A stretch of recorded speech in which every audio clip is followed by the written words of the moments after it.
دوستو،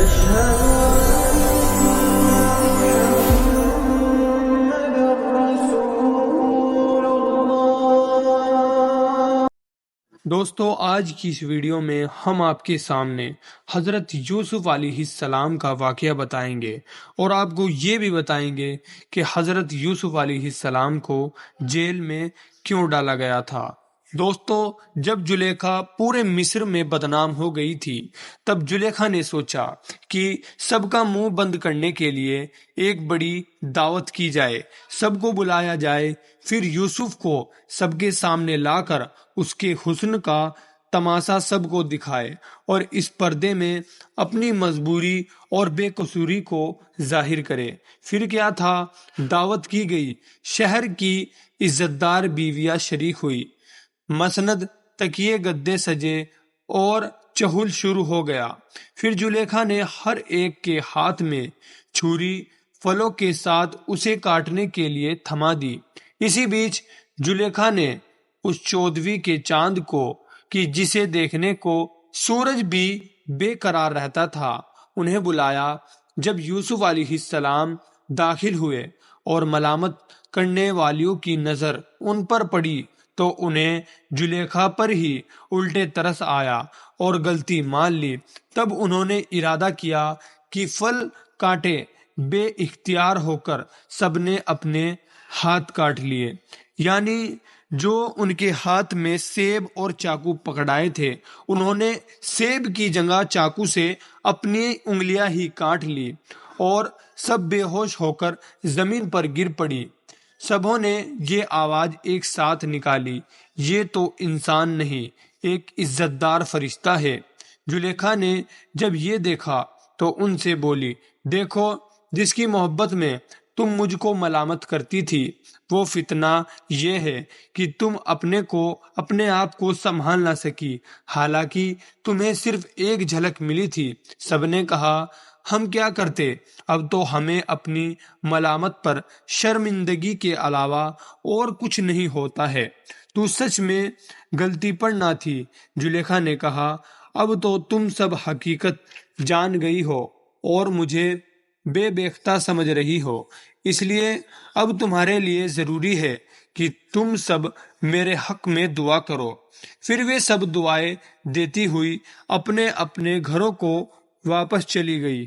دعوت میں شریک ہونے والیوں میں 2 عورتیں جو میٹھے بولوں والی تھی اور تیز تھی، زلیخا کی مدد کرنے کے لیے اس بات کی ذمہ دار ہوئی کہ یہ دونوں یہیں ٹھہر کر زلیخا اور یوسف کے ملنے کے راستے ہموار کریں گی۔ لیکن انہیں کیا خبر تھی کہ یوسف علیہ السلام پاک دامن ہیں اور پاک دامن ہی رہیں گے، وہ کسی شکار کے پریم کے جال میں نہیں پھنسنے والے ہیں۔ ان دونوں میں سے ایک نے حضرت یوسف سے خاص تیاری کے ساتھ ملاقات کی، اپنی چالوں کا جال پھیلاتی ہوئی بولی، اے بھلے انسان، زلیخا تمہارے بغیر زندہ نہیں رہ سکتی، تمہاری بے نیازی اسے موت کے گھاٹ اتار دے گی۔ دیکھتے نہیں ہو اس کی صحت کیسے گرتی جا رہی ہے، اسے خوش رکھ اور اس کی بات مان لے، اس سے ملن کا وعدہ کر لے۔ حضرت یوسف علیہ السلام اس چال کو سمجھ گئے، لیکن انہیں غصہ نہیں آیا۔ غصے سے فائدہ ہی کیا ہوتا ہے، بلکہ اسے سمجھانے کی کوشش کی اور نصیحت بھری باتیں شروع کر دی۔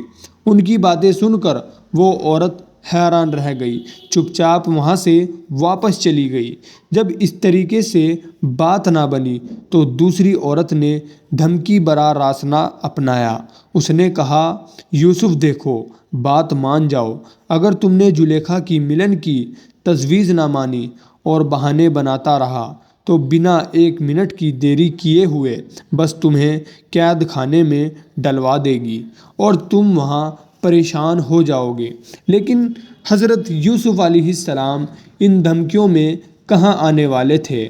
بولے، نبوت کے جنگل کا شیر لومڑی کی چالوں میں کبھی نہیں آیا ہے کہ میں ہی کیوں آ جاؤں۔ جاؤ، جو کرنا ہے کرو، میں اس تجویز کو نہیں مان سکتا۔ پھر ان باتوں سے تنگ آ کر حضرت یوسف علیہ السلام نے اللہ سے فریاد کی، اللہ، مجھے قید خانہ اس کے مقابلے میں کہیں زیادہ پیارا ہے، اور ان نعمتوں کے مقابلے میں مجھے جیل کی تنہائی اور تکلیف ہر قیمت پر گوارا ہے۔ یا اللہ مجھے جیل میں ڈلوا دے۔ زلیخا جب مایوس ہو گئی تو اس نے ان دونوں سے مشورہ کیا کہ کیا کیا جائے۔ دونوں نے یہی رائے دی کہ وقت کی مصلحت یہی ہے کہ یوسف کو کچھ دنوں کے لیے قید خانے میں ڈلوا دو، پھر وہ تمہاری قدر کر سکے گا اور تمہاری قیمت سمجھے گا۔ اس فیصلے کے بعد زلیخا نے عزیز مصر سے فریاد کی کہ اس عبرانی غلام کی وجہ سے میں پوری دنیا میں بدنام ہو چکی ہوں، اس لیے اب اس کو قید خانے میں ڈلوا دو تاکہ لوگ جان جائیں کہ میں بے گناہ ہوں، اور یوسف بھی ہوش میں آ جائے۔ عزیز نے بھی اپنے خاص لوگوں سے اس معاملے میں مشورہ کیا۔ سبھی کے سبھی نے زلیخا کی رائے کو اہمیت دی اور حضرت یوسف علیہ السلام کو بے گناہی کے ساتھ جیل بھجوا دیا۔